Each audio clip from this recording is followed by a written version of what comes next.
신앙생활이란 뭐냐 이렇게 내가 계속 질문합니다. 우리가 신앙생활을 잘 해야지 모든 면에서 우리는 건강하게 행복하게 또 하나님 뜻을 이루며 살 수 있기 때문입니다. 저는 요약하면 하나님의 언약이 성취되는 과정이 신앙생활이다라고 생각합니다. 하나님의 언약이 뭐냐?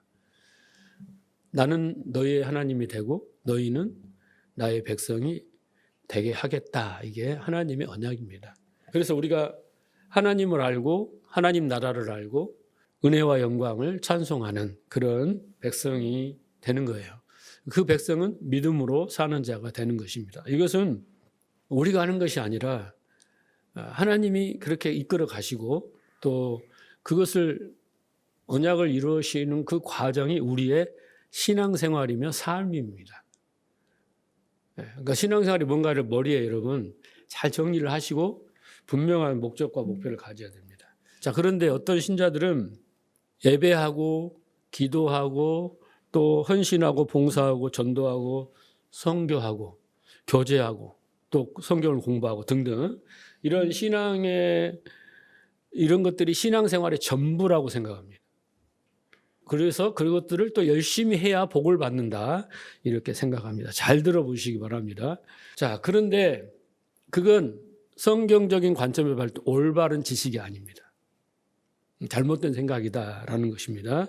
그러니까 여러분들이 신앙의 행위들을 하잖아요. 여러 가지 신앙이 제가 말씀드렸던 뭐 기도를 하든 간에 예배를 드리든 간에 신앙의 많은 행위들을 하는데 그것들은 한마디로 믿음의 결과입니다. 뭐의 결과라고요? 믿음의 결과예요. 자, 말씀을 듣기 전에는 몰랐지만 말씀을 듣고 깨달아서 진리가 되어서 믿음에 이르렀어요. 근데 그 믿음은 분량과 단계가 있는 거지만은 그 믿음에 이르렀을 때 그 결과로 예배를 드리고 기도를 하고 전도를 하고 또 뭐 선교도 하고 성경을 공부하고 이런 헌신하고 봉사하는 것들은 내가 말씀을 듣고 그 말씀이 진리가 돼 깨달은 결과로서 하는 행위들입니다. 그게 신앙의 행위들이에요. 네.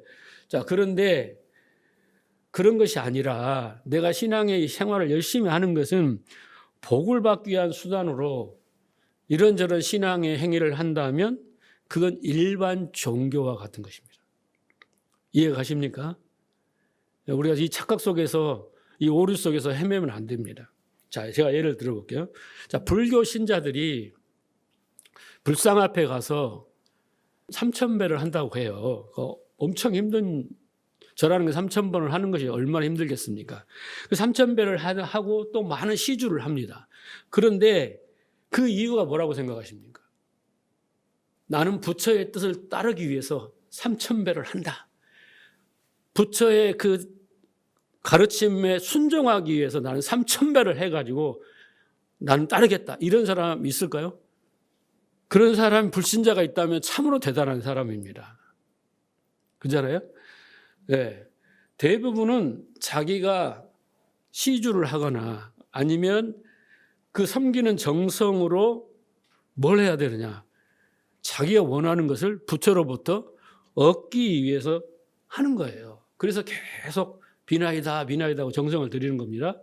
이것이 일반 종교의 신앙생활인 거예요. 자, 그러면 여러분이 예배하고 기도하고 헌금하고 봉사하고 전도하는 목적이 뭐냐? 그러면 여러분들이 그걸 통해서 내가 원하는 걸 얻고 문제도 해결하고 복을 받겠다라고 한다면 그것은 우상을 섬기는 종교. 그 사람이 하나님은 우상이에요. 종교이고 바리새인들과 같은 신앙생활인 거예요. 여러분 이 시간도 우리가 예배를 드리잖아요. 이 예배를 드리지만 이 예배는 믿음의 결과여야 된다는 거예요.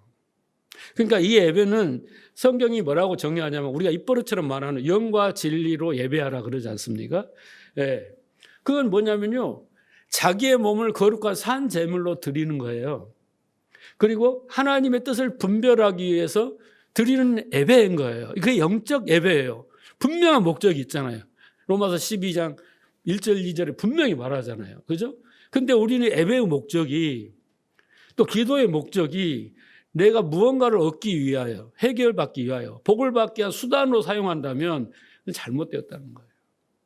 그러니까 이처럼 기도나 11조나 헌금이나 모든 신앙의 행위들이 다 믿음의 결과로서 내가 하고 있는 거예요. 그래서 하나님은 그 결과로서 그 행위들을 통해서 더 믿음의 분량을 키워주시는, 그래서 언약을 성취해 가시는 그런 과정인데, 우리는 그런 마인드가 없이 불교 신자들처럼 예배를 드리고 있다면 그것은 바리새인들이 드리는 예배 똑같은 거예요. 자기의 선택에 의해서 자기를 위해서 신앙행위를 한다. 이게 바로 외식하는 자입니다. 외식하는 거예요. 그게 외식하는 예배예요. 자, 그래서 오늘 본문의 히브리서 기자는 믿음의 결과로 말씀을 듣고 진리를 깨달아서 그 믿음의 결과로 믿음의 분량으로 해서 드리는 신앙의 행위를 하는 자들을 장성한 자라고 이야기를 합니다. 선악을 분별하는 자라고 이야기를 합니다.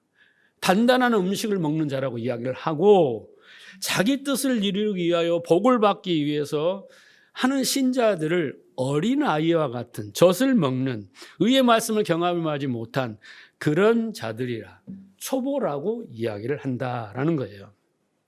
그러면서 왜 어린아이와 같이 계속 그 수준에 머물러서 장성한 자에게 이르지 못하는가, 그 이유를 오늘 본문은 너희가 듣는 것이 둔하여입니다.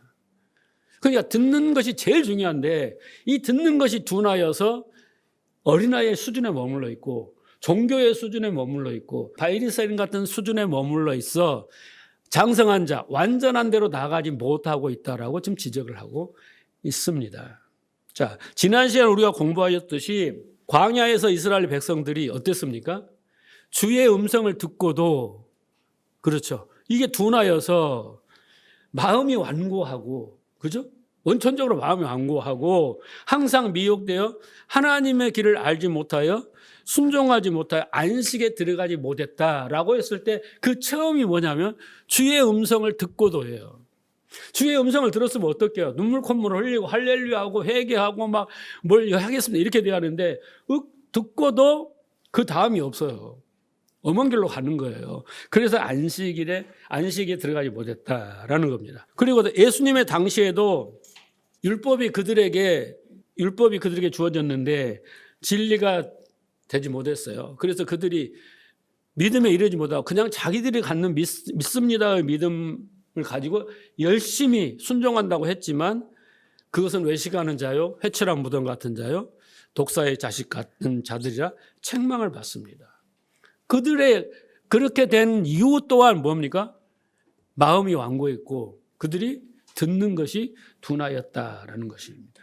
그러니까 여러분, 순종이라는 것은 지난 시간에도 누차 이야기했지만 먼저 잘 들어야 돼요. 올바른 지식을 들어서 그것이 진리가 되면 그것이 우리에게는 믿음의 열매로 이렇게 나타나는 거예요. 근데 제일 먼저 뭘 해서 듣는 것이 문제가 되는 거예요.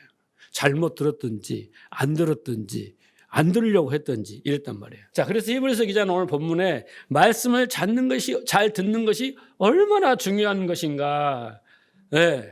그래서 말씀을 잘 듣고 장성한 자, 듣지 둔하여서 어린아이 같은 자를 비교해서 설명하고 있습니다. 그래서 그것을 예로, 자, 내가 한번 설명해 줄게.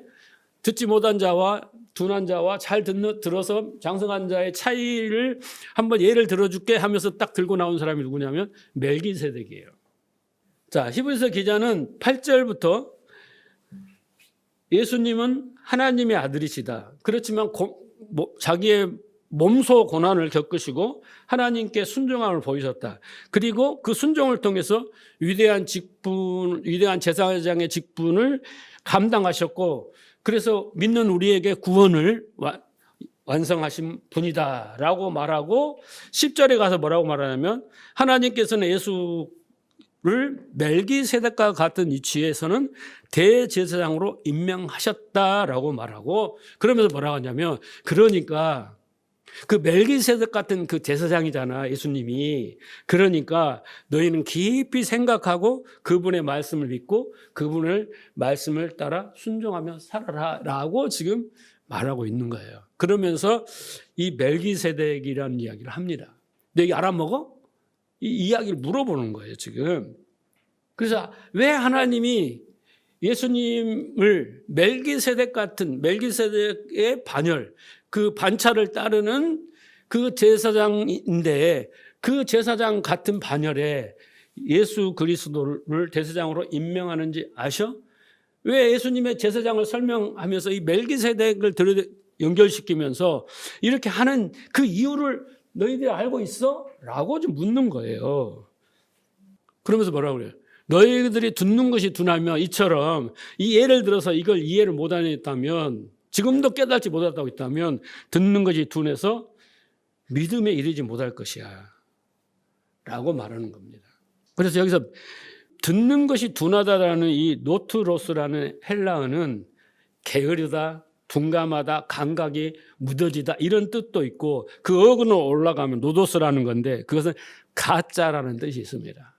그러니까 듣는 것을 중요하게 여기지 않거나 아니면 듣는 것이 가짜예요. 잘못 들었기 때문에 너희들의 신앙이 그 수준에 머물러 수밖에 없다라고 이야기를 합니다. 여러분 우리가 신앙생활을 오래 하다 보면 성경에 대해서 기존에 알고 있는 자기의 지식과 경험이 있잖아요. 그걸 너무 신념화하고 신봉하는 경우가 많습니다. 나는 어디에 제자훈련을 받았다. 나는 어디서 성경 공부를 했다. 막 해서 내가 성경의 줄거리는 다 안다. 나는 성경을 뭐 백독을 했고 뭐 필서를 했고 그래서 자기화된 자기의 그 어떤 성경에 대한 지식이 전부라고 생각하는 사람이 있습니다. 그러면 어떻게 됩니까? 자꾸 목사님이 설교를 하면 비교를 하는 거예요. 저거 그런 뜻이 아닌데 이렇게 되고 그리고 그 소리가 그 소리지 이렇게 되고 그러는 거예요. 그렇게 된다라는 거예요, 우리가. 그래서 말씀을 듣는 것을 즐거워하지 않고 거부하게 되는 거고, 뭐, 그렇죠? 그럴 경우가 많아요. 이제 내가 웬만한 거 다 아는데 뭐 알 게 있어? 라고 그럽니다. 그런데 보면은, 저도 옛날에 그랬지만, 그런 분들은 대부분 성경을 표피적으로 알고 있는 거예요. 문자적으로 알고 있고, 줄거리만 알고 있고, 그렇죠. 더 깊은 뜻은 몰라요. 신학을 공부 안 했는데 몰라. 목사님도 설교만 듣고 자기의 정보가 전부라고 생각하는 거예요. 그것이 그 사람의 믿음의 분량인데 그것이 만약 여러분 성경이 뭐라고 합니까? 그리스도의 장성한 분량에 올라가면 어떻게 되냐면요. 바울처럼 되는 거예요. 하박국처럼 되는 거예요. 그럼 바울처럼 하박국처럼 어떤 것은 제가 설명하는 여러분 잘 아시잖아요. 그러면 과연 그대는 그렇게 성경을 잘하는데 바울처럼 되어 있습니까? 천국에 가서 바울처럼 될 거예요? 아니잖아요. 그게 자기한테 그런 열매도 없으면서 자기 믿음은 그냥 요만한데 그것이 전부냐 이렇게 생각하면서 듣는 것이 둔해질 수가 있다는 거예요. 위험한 거죠. 그래서 오늘 본문 말씀처럼 멜기세덱에 대해서 우리가 숱하게 들었지만 그 의미와 그 속에 담겨진 뜻을 알지 못하고 왜 그렇게 하나님이 멜기세덱의 반차를 딴 제사장이라고 하셨는지 의미를 모르면 그게 초보라는 거예요. 그리고 젖을 먹어야 되고 영적으로 미숙한 자다라고 하는 것입니다. 그래서 오늘은 이 멜기세덱에 대해서 공부를 해보도록 할 텐데 여러분 그 전제가 뭡니까? 내가 말해도 너희는 못 알아듣는다 그러잖아요. 히브리서 기자가. 여러분도 똑같아요. 네? 똑같다고. 그런 차원에서 시작하니까 이 말씀은 어렵다 싶다. 어려울 수밖에 없다. 근데 이것을 두들려고 하고 이해하려고 하고 깨달으려고 하고 기도하는 마음으로 성령을 통해서 깨닫게 해달라는 마음이 믿음인 거예요. 그래서 뭔가를 깨달으면 여러분이 더 믿음의 분량이 커지는 거거든요. 그런 마음으로 말씀을 경청하시기 바랍니다. 자, 멜기세덱은 어디에 처음으로 등장하냐면 그 창세기 14장에 등장합니다. 창세기 10장에 보면 아브라함이 전쟁을 하는 장면이 나옵니다. 전쟁을 치는 장면이 나오는데 그 개요를 보면 동방 나라의 엘람 왕 그도라오멜이 왕이에요. 엘람의 왕인데 이 왕을 중심으로 동방나라에 세 나라가 연합을 합니다. 그 나라가 이제 가나안을 쳐들어옵니다. 가나안에는 5 나라가 있어요.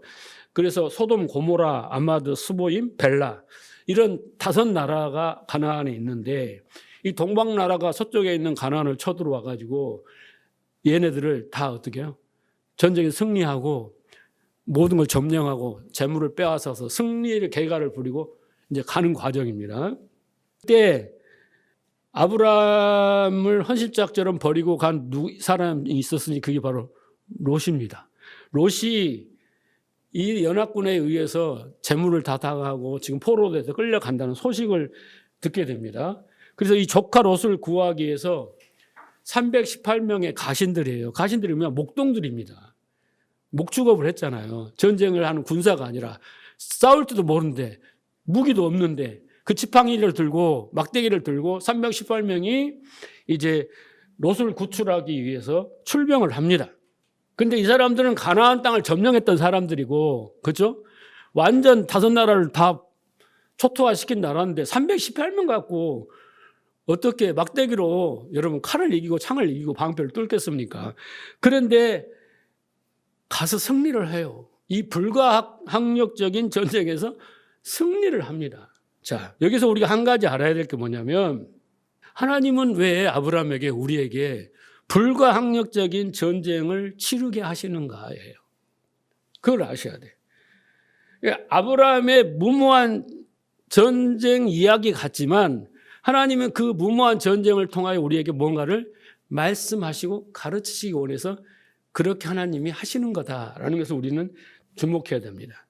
그래서 전쟁은 하나님께 속했다라는 표현이 이런 표현인 거예요. 우리의 전쟁이 아니라 하나님이 일으키신 전쟁이고 하나님이 의도한 전쟁인데 그것을 통해서 우리에게 뭔가를 교훈하시고 가르치시고 그 뜻을 알게 해주시기 위해서 그렇게 연출하신 것이다라는 것입니다.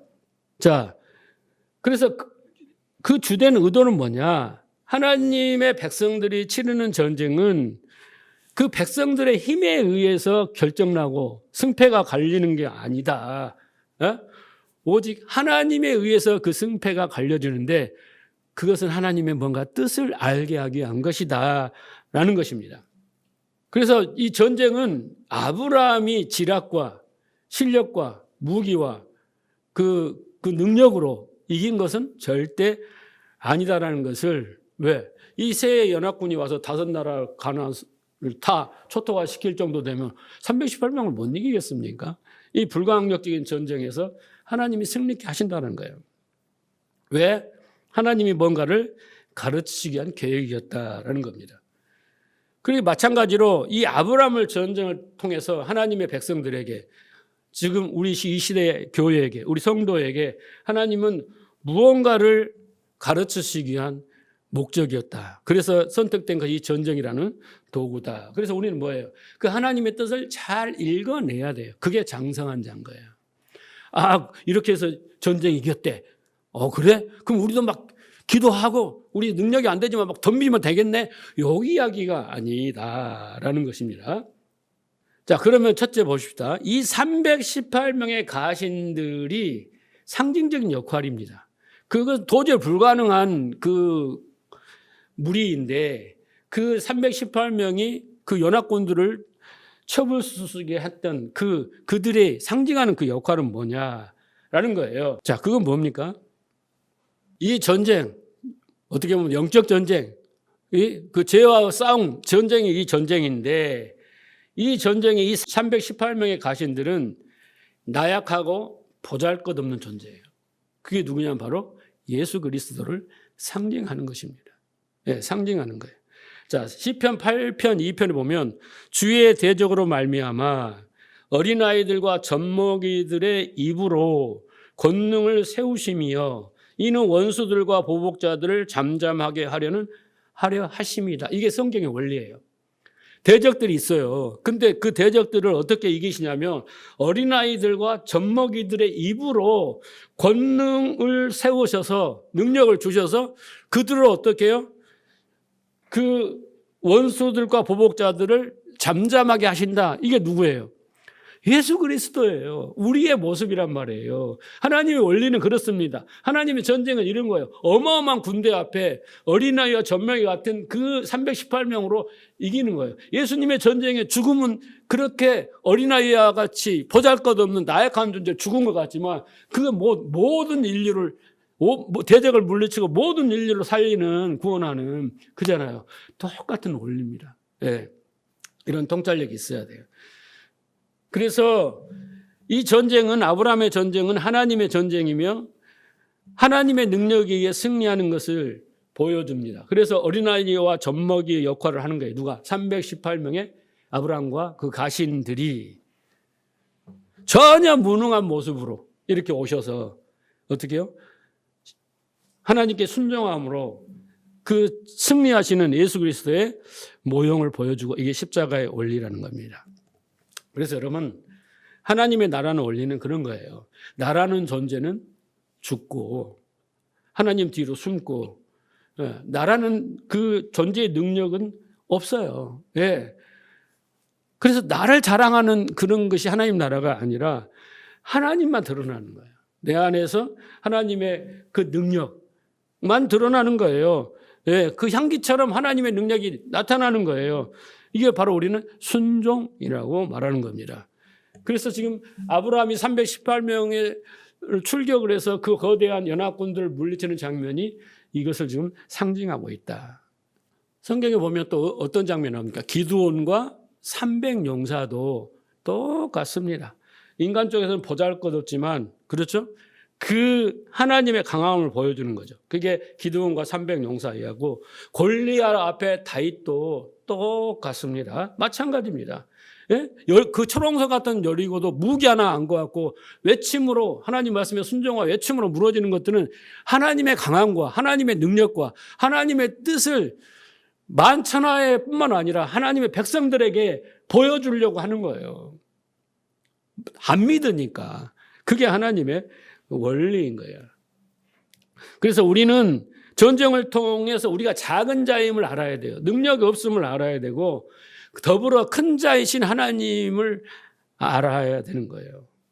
네? 그것을 이렇게 십자가의 그 전쟁을 예표하는 것입니다. 그래서 하나님 백성들이 이 전쟁은 모든 것이 하나님에 의해서 하나님의 능력에 의해서 그걸 알고 우리는 정말 보잘것없는 티끌입니다 라는 고백을 하게 됩니다. 여기 시편 110편을 한번 봅시다.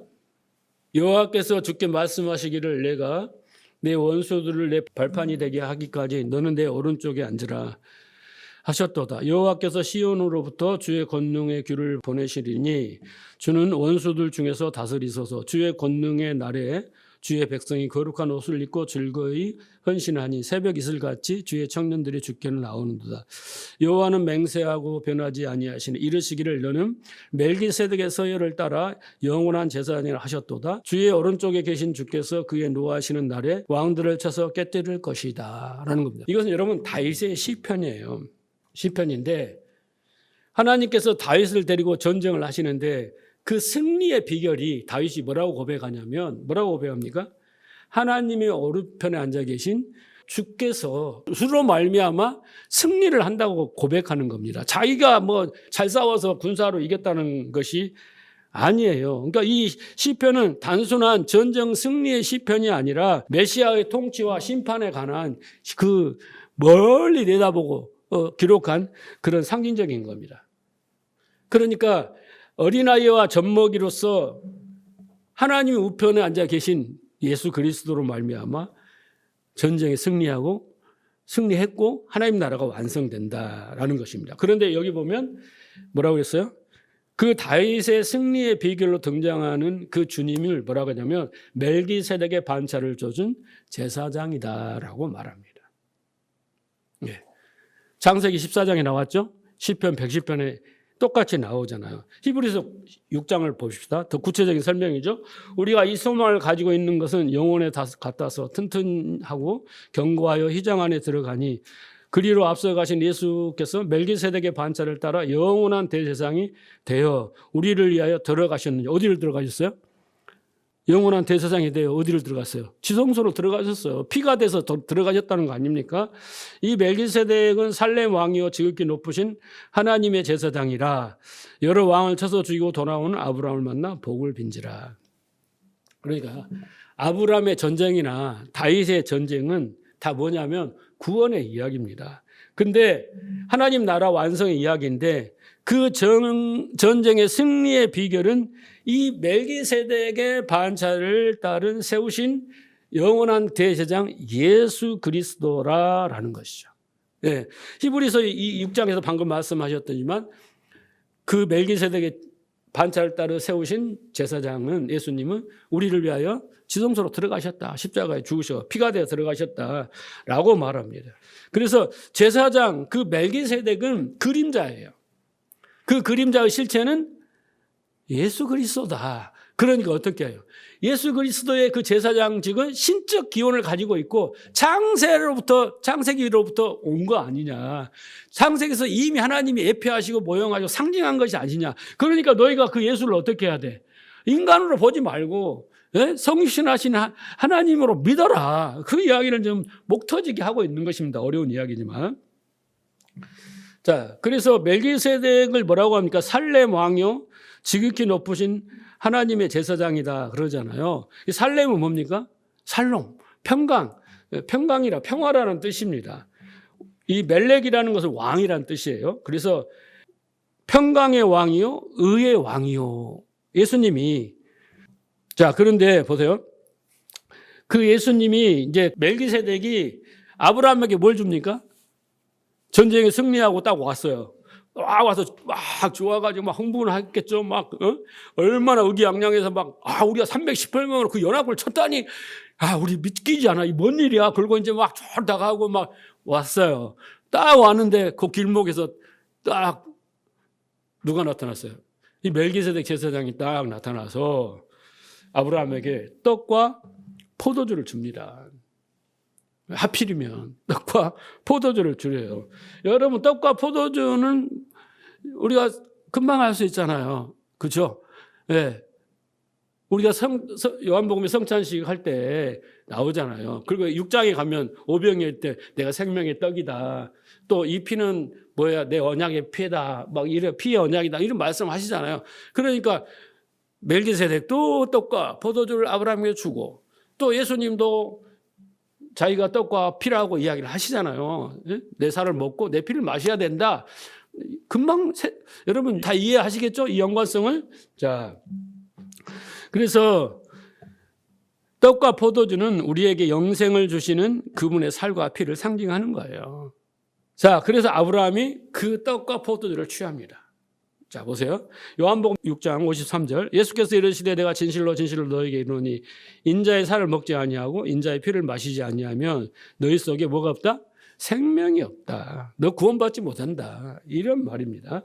내 살을 먹고 내 피를 마시는 자는 영생을 가졌고 생명을 가졌어요. 마지막 날에 내가 그를 다시 살리리라.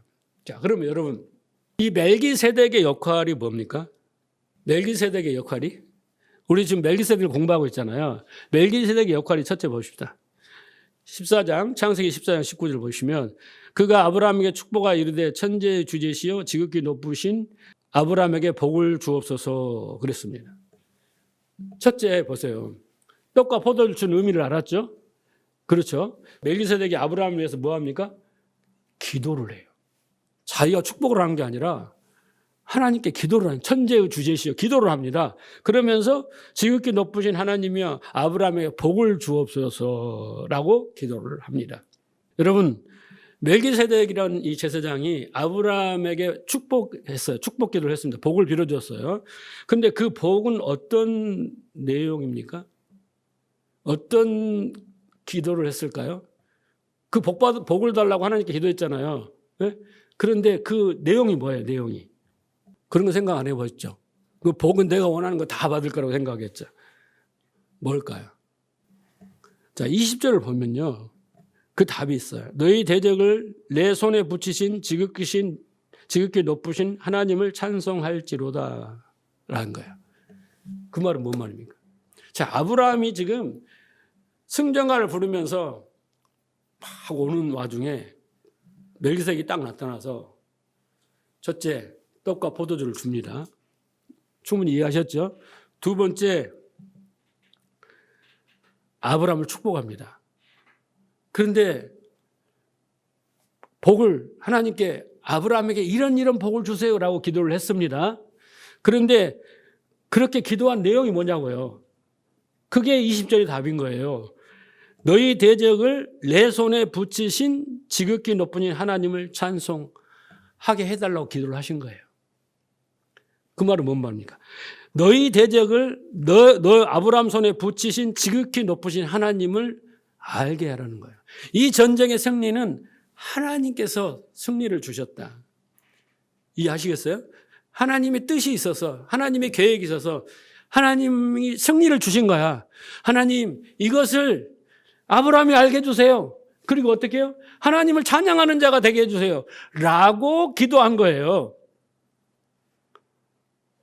여러분, 제가 여러분한테 하나님은 이런 분이니까 찬송하세요. 그러면 나 요즘 고민 많고 돈 문제 막 있는데 찬양이 나오겠어요? 감사가 나오. 이게 인간이잖아요. 그렇죠? 그 아브라함이 하나님은 알죠. 근데 잘 알지 못했죠. 여기 14장이면 12장에서 지금 하나님을 만났잖아요. 예? 갈대우에서 만나서 와갖고 지금 12장 얼마 안 됐잖아요. 그렇죠? 여 뒤에 아브라함이 실수 엄청 많이 하잖아요. 근데 여기 때는 또 더 몰랐을 거 아니에요. 전쟁의 승리가 자기 거라고 생각하고 있는데 멜기세덱이 하나님을 향한 기도를 합니다. 그런데 아브라함이 찬송할지어다 하며 이랬잖아요. 아브라함이 갑자기 11조를 드리는 거예요. 그 전에는 11조 이야기도 없잖아요. 그 뒤에도 이제 구약에 오면 11조 드리라고 율법에 나오지만은 그잖아요. 근데 아브라함이 갑자기 생판 어떤 제도도 없는데 11조를 딱 드리는 거예요. 10의 1을 드린 거 아닙니까? 네? 자, 이걸 생각해 보십시다. 승전가를 부르고 오는데 아브라함이 초치는 거야. 아브라함에게 멜기세덱이 야, 너 기고만장하지 마. 네? 이 전쟁은 하나님이 내게 승리를 주고 대적을 물리치게 한 거야. 그 하나님을 찬양해. 하이씨, 뭔 소리예요? 지금 이 생고생을 하고 왔는데 이렇게 된 게 인간인데 아브라함이 11조를 드려요. 11조를 드립니다. 전쟁의 주인공은 너가 아니라 하나님이다 라고 했을 때 아브라함은 이 모든 공로와 공적이 내 것이 아니다는 것을 인정하는 고백으로 11조를 드리는 거예요. 지금 우리의 11조는 뭐예요? 믿음의 고백입니다. 복 받으려고 드린 게 아닙니다. 믿음의 결과라고 했어요. 그렇죠? 아브라함은 믿음의 결과로 드리는 거예요. 그럼 그 믿음은 뭐예요? 멜기세덱이 한 이야기를 다 믿게 됐고 깨닫고 알게 되었다는 거예요.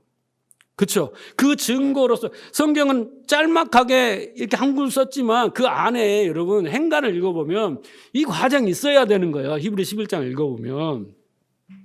그래서 이 모든 공로와 공덕이 하나님 것임을 인정했다. 그 믿음의 행위가 믿음의 결과가 바로 11조입니다. 11조는 하나님의 뜻을 깨닫는 자의 고백에서 나오는 행위예요. 믿음에서 나오는 행위입니다. 하나님 뜻이 옳습니다. 하나님 뜻대로 되었습니다라고 고백하는 게 바로 뭐예요? 11조예요. 그런데 그가 스스로 했다고요? 아니라니까. 멜기세덱이 기도했다니까요. 그러니까 예수님도 지금 중보자잖아요. 하늘 우편에 계셔서 우리에게 뭐야? 중보하는 거예요. 멜기세덱처럼 우리에게 하나님께 복을 빌어주고 있는 거예요. 그게 뭐예요? 성령을 보내주신 거잖아요. 그래가지고 우리를 깨닫게 하려고. 그래서 우리가 믿음으로 하나님 앞에 고백하고 믿음으로 하나님을 기쁘시게 하더라고. 그잖아요. 원리가 똑같다는 거예요. 그래서 아브라함에게 떡을 주고 포도주를 주고 또 복을 빌어주고 그래서 아브라함을 깨우치고 믿음에 이르게 하여 11조를 드려 믿음을 고백하게 한 게 누구냐? 멜기세덱이라는 거예요. 이해하시겠어요? 멜기세덱의 이 제사장, 이 중보자의 이 하나님의 뜻을 전하는 그 선지자의 역할이 없었다면 아브라함은 할 수가 없어요. 우리도 마찬가지입니다. 예수님이 오시고 성령이 없다면 우리는 그 사이에 이게 없다면 어떻게 되겠어요? 못해요. 우리는 하나님께. 자, 그러면 우리가 예수 그리스도의 말씀을 듣고 아브라함처럼, 그렇죠? 멜기세덱의 말씀을 듣고 아브라함처럼 고백하는 것처럼 우리가 믿음의 고백, 그 믿음의 그 결과를 내야 되는데, 자, 보세요. 어떻게 해야 되는가 봅시다. 야고보서 2장 20절. 아, 허탄한 사람아, 행함이 없는 믿음이 헛것인 줄을 알고자 하느냐. 우리 조상 아브라함이 그 아들 이삭을 바칠 때에 행함으로 의롭다 하심을 받은 거 아니냐. 내가 보거니와 믿음이 그 행함과 함께 일하고 행함으로 그 믿음이 온전하게 되었느니라. 그래서 믿음과 행함은 불가분의 관계예요. 이 믿음은 믿습니다의 믿음이 아닙니다. 바리새인들의 믿음이 아니에요. 지금 말씀을 듣고 깨달아서 그 행위를 한 겁니다. 그 행위를 보고 내가 왜 이 일을 했지? 아, 이건 내가 말씀을 듣고 깨달은 결과구나 하고 내가 한 게 아니라 나를 깨닫게 해주셔서 했구나라는 거예요. 그렇죠. 우리의 신앙생활은 믿음과 행함, 또 듣고 믿음과 행함으로 내 믿음이 온전해지고 이것의 반복인 거예요. 그 믿음이 막 커지는 겁니다. 분량이. 자, 야고보 1장 22절 보세요. 너희는 말씀을 행하는 자가 되고 듣기만 하여 속이는 자가 되지 말라. 누구든지 말씀을 듣고 행하지 아니하면 그는 거울로 자기의 생긴 얼굴을 보는 사람과 같아서 제 자신을 보고 가서 그 모습이 어떠한 것인지 곧 잊어버리거니와 자유롭게 하는 온전한 율법을 들여다보고 있는 자는 듣고 잊어버리지 않는 자가 아니요 실천하는 자니 이 사람은 그 행하는 일에 복을 받으리라. 여기서 말씀을 행하는 자, 이 로고스 말씀이, 그러니까 말씀을 듣고 내가 이걸 해야지. 이게 바리새인들이에요. 이건 믿습니다의 믿음이에요. 자기 선택의 결과인 거예요. 근데 여기서 지금 말하는 믿음과 행함의 관계에서는 말씀이 언어를 보면요. 말씀이 움직이는 자예요. 누가 움직이게 해요? 말씀이 나를 움직이게 한단 말이에요. 내가 말씀을 듣고 움직여야지 이게 아니라 말씀이 나를 움직이게 하는 거예요. 그 말씀이 움직였어요. 말씀이 나를 움직였어요. 예. 말씀이 어떻게 했어요? 사도 바울이 나는 율법에 흠이 없는 사람이야. 아주 깨끗한 사람이야. 나는 하나님 열심히 나를 따라올 자가 없어. 근데 성령을 받고 말씀이 그를 움직이게 하니까 그가 뭐라고 그래요? 나는 죄인 중에 괴수야. 나는 포악자고 막 폭행자고, 예? 그러잖아요. 그렇죠? 그렇게 고백하고 나는 죄인 중에 괴수야. 나의 나됨은 하나님의 은혜라. 이렇게 말씀이 그 입을 열어 고백하게 한단 말이에요. 그 깨달음을 통해서. 그래서 말씀이 나에게 들어오면 바울처럼 우리도 자기 부인에서 내가 죄인 맞네요. 라고 인정하게 되는 거예요. 자기 부인에 이르게 된 거예요. 그런데 어떤 사람이 말씀을 듣고 어쩔 때는 하고 어쩔 때는 안 하고 어쩔 때는 기억했다가 또 잊어버리고 이게 아니라니까요. 그러니까 말씀을 듣고 율법을 듣고 행하지 않는 것이 자기의 선택이 되면 그건 일반 종교인 거예요. 그게 바로 율법주의인 겁니다. 그래서 예수님이 뭐라고 합니까? 진실로 진실로 너에게 이르노니 이 말씀을 잘 듣고 진리가 되면 선택을 하는 게 아니라 말씀이 나를 인도해 가고 말씀이 나를 행하게 해버리는 그런 거예요. 이거 할까 말까 이런 고민도 안 하게 된다는 거예요. 말씀이. 여러분 생각을 해보세요. 아이가 막 때를 써요. 고집을 부립니다. 자기 주장을 합니다. 안 돼 그런 게 아니라 이제 부모가 앉혀놓고 조곤조곤 이야기를 하면서 설명을 합니다. 계속 이렇게 설명하다가 막 감정이 충만했다가 이제 감정이 좀 사라지고 이렇게 이제 자세히 설명을 하면 친절히 자세히 설명하면 얘가 납득이 되고 이해가 되고 설득이 되면 부모님 말을 따르는 거예요. 그것은 곧 부모님 말이 그에게 진리가 되고 믿음이 됐기 때문에 따르게 순종하게 되는 거예요. 근데 그것도 없이 막 해 무조건 순종해 이게 아니라는 거예요. 엄마가 막 이렇게 하니까 나 집에 쫓겨나고 용돈도 못 받고 뭐 이럴까봐 막 안 그러면 나 머리 잘릴까봐 이렇게 하는 게 순종하는 게 아니라고. 그죠? 그래서 지극히 당연한 말씀 앞에서 거부하는 인간은 말종이에요. 말종. 진실을 말하는데 요즘 여러분 정치판이나 세상을 보죠. 진실은 분명히 있는데 인간 알면서도 다른 짓을 하잖아요. 다른 말을 하잖아요. 이게 말종이에요, 말종. 인간 말종이라고. 그 진실 앞에서는 양심 있는 사람은 반응하게 되어 있거든요. 근데 진리 앞에서 우리가 하나님을 믿는 사람이 이게 진리가 되면 어떻게 무슨 선택을 하고 뭐 다른 짓을 하고 거부를 하겠어요. 그게 안 돼서 문제지. 그래서 듣는 것이 중요한데 듣는 것이 둔하면 그런 초보에 자기가 막 선택을 하고 취사 선택을 하고 되고 이런 수준으로 가볼 수밖에 없다라는 거예요. 자, 마지막 13절 보세요. 오늘 본문 히브리서 5장 13절. 이는 젖을 먹는 자마다 어린아이니 의의 말씀을 경험하지 못한 자요 단단한 음식을 먹는 자의 것이니 그는 지각을 사용함으로 연단을 받아 선악을 분별하는 자들이다. 분명히 갈려지죠. 듣는 것을 중심으로 잘못 들었거나 듣는 것을 싫어하거나 듣는 것이 둔하여진 사람은 어린아이예요. 젖이나 먹어야 되고 의의 말씀도 분별하지 못하고 선악이 무엇인지도 모르고 다 모르는 거예요. 자, 그래서 그 뒤에 6장 다음 주 하겠지만 다음 주에 그런 사람들을 뭐라고 하냐면 그리스도의 초보라고 이야기를 합니다. 교리주의자예요. 뭐 안수가 뭐고 부활이 뭐고 막 그런 것만 조직시라고 말하면 그런 것만 공부를 해. 예. 그런 게 초보다 하고 거기에서 벗어나 완전한 대로 나아가라라는 거예요. 완전히 뭐라 그랬죠?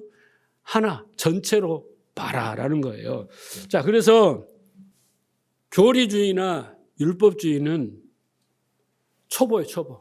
근데 그 교리나 율법을 통해서 그 진리를 아는 자가 완전한 자예요. 장성한 자예요. 잘 듣는 사람이에요. 여러분, 그 율법을 통해서 이런 거예요. 율법을 통해서 나는 곤고한 사람이로다. 곤고한 사람이다. 나는 죄인 중에 괴수다. 라고 자기를 부인하는 것한 사람이 완전한 자예요. 그런데 율법을 잘 지키려고 하는 사람은 어린아이라는 거예요. 자, 율법을 통해서 자기 안에 탐심을 발견하고 내가 내 이 욕심으로 탐심으로 하나님 뜻과 반대되는 것을 했구나 깨닫게 되고 자기 전과역을 십자가에 못 박고 내가 하는 짓이 수고하고 무거운 짐을 지는 거구나를 내려놓고 진리로 자유케 된 사람이 장성한 자인 거예요. 자, 율법을 통해서 율법은 우리가 지킬 수 없는 거구나. 이 사망의 늪, 이 저주 아래에서 벗어나는 길은 그리스도밖에 없구나. 행위가 아니라 믿음으로 되는구나. 라고 깨달은 자들이 뭐예요? 장성한 자인 거예요. 그래서 하나님께 감사하시고 감사한금 하시고 찬양하시고 막 이렇게 한 게 아니라 가만히 놔둬도 평생 감사하고 가만히 놔둬도 찬양하고 그렇게 되는 거예요. 네. 그리고 하나님을 위해서 내가 더 많은 수고를 마다하지 않는 거예요. 그래서 히브리서 기자는 오늘 얼마나 심각한 이야기를 하냐면 구약 성경을 통해서 율법을 통해서 이러한 내용을 듣는 것이 둔하여 깨닫지 못하여 그냥 제사만 지는데 그런 그 자기의 믿음을 따라 막 하는 것들이 결코 그렇게 살다가 너 지옥 간다라고 경고를 하는 거예요. 망한다. 경고하는 거예요. 전혀 경험하지 못한다. 경고의 말씀이에요. 자, 여러분 이건 자랑이 아닌데 늘 하나 교회에서 선포된 말씀은 저는 당연하고 확고하게 단단한 음식입니다. 그러니까 설교가 딱딱하고 어려워 길 수밖에 없어요. 여러분에게 잘 설명을 해야 되기 때문에. 여러분 멜기세덱에서 오늘 같은 설교를 들어보셨어요? 솔직하게. 내가 다 뒤져봤어. 주석도 찾아봤어. 없어요. 없습니다. 어려워서 설교를 안 해요. 그냥 넘어가. 이런 의미의 영적 의미를 성경으로 이렇게 연결을 해서 논리적으로 개연성 있게 이게 들어보셨냐고요. 그 이야기는 여러분 자랑이 아니라고 했어요. 그 여러분들은 복받은 자들이에요. 아브라함처럼. 이런 말씀을 듣고 여러분이 깨닫는 거 뭐예요? 이런 의미가 있었구나. 예수님이 그냥 이 땅에 오셔서 제장을 이렇게 한 게 아니라 구약에서부터 쫙 하나님 뜻은 변함없이 연약은 거구나. 하나님을 내가 더 붙들어야지. 의지해야지. 그치? 예수님 말씀을 잘 따라야지. 이런 마음이 조금 생기고 더 넓은 지식이 쌓여지면서 믿음은 더 커지는 거예요, 여러분. 듣는 것이 둔하면 여러분 이런 거예요. 듣는 것이 둔하면 여러분 저희한테 어떤 습관이 있잖아요. 그렇잖아요? 근데 그 습관이 계속 반복이 되면 익숙해져 버려요. 그게 둔해지는 거예요. 근데 여러분도 처음에는 목사님 자꾸 코를 만지네? 막 그래. 그런데 나중에 코를 만지면 만진지도 몰라. 영상보다 왜 목사님 코를 만지지? 그리고 또 잊어버려. 그게 같이 둔해지는 거예요. 그렇잖아요? 운동을 하다 보면요. 실력이 딱 그 수준에 머물러 있어요. 왜 그래요? 안 배우니까. 자기가 알고 있는 그걸로만 하니까 더 훌륭한 스승에게, 더 전문가 프로에게 뭔가 배우려는 의지를 가지고 돈을 들여서 배우지 않으면요. 그 수준에 항상 머물러 있는 거예요. 근데 그게 자기가 최고라고 착각을 하고 있는 거예요. 그게 둔한 거예요. 무슨 말인지 아시겠죠? 그러니까 말씀 앞에서는 우리가 장사가 없어요. 들어야 되는 거예요. 목사님도 이 수준에 머물러 있으면 또 둔해지는 거예요. 그러면 나보다 더 깨달음이 더 깊은 고수에게 가서 공부하고 배워야 되는 거예요. 그렇잖아요. 그렇게 해야 되는 거예요. 그게 말씀이 어렵다고 생각하지 마시고 내가 좀 더 노력해야 되고 두 번, 세 번 들어야 되고 그렇게 해서 내 걸로 만들어는 그게 신앙의 열정이에요. 열심이고. 다른 열심이 아니에요. 제가 뭐 헌금을 많이 하라고 막 합니까? 뭐 전도를 해오라고 합니까? 아니에요. 다 믿음의 분량대로 하시면 되는데 우리가 딱 해야 될 것은 말씀에 대한 그 열정. 듣는 귀가 활짝 열려야 돼요. 듣는 귀 있는 자는 들을지어다. 그 자가 이기는 자가 되고 그가 복 받는 자가 되거든요. 그 수준을 뛰어넘어야 돼요. 그래서 코를 흘리며 젖을 먹는 듣는 것이 둔한 어린 아이가 아니라 이제 선악을 분별하는 의의 말씀을 경험하고 장성한 자가 되는 것이에요. 그죠? 그 아브라함처럼 멜기세덱이 딱 말했을 때 그렇게 깨닫게 하는 그 복 받는 아브라함이 신앙의 그 11조에 딱 고백하는 것이 그럼 얼마나 아름답습니까? 하나님이 원하는 우리의 모습이 이런 모습이에요. 서당계 3년이면 풍어를 옮다는데 신앙생활 30년을 갔는데 똑같아. 30년 했으면 나는 아브라함처럼 되고 바울처럼 돼야 된다고 생각해요. 저도 안 돼. 똑같아요. 그래서 우리가 분투를 해야 되는 거예요. 부디 여러분도 장성한 자로 온전한 데까지 나아가는 여러분 되시기를 주님으로 축복합니다.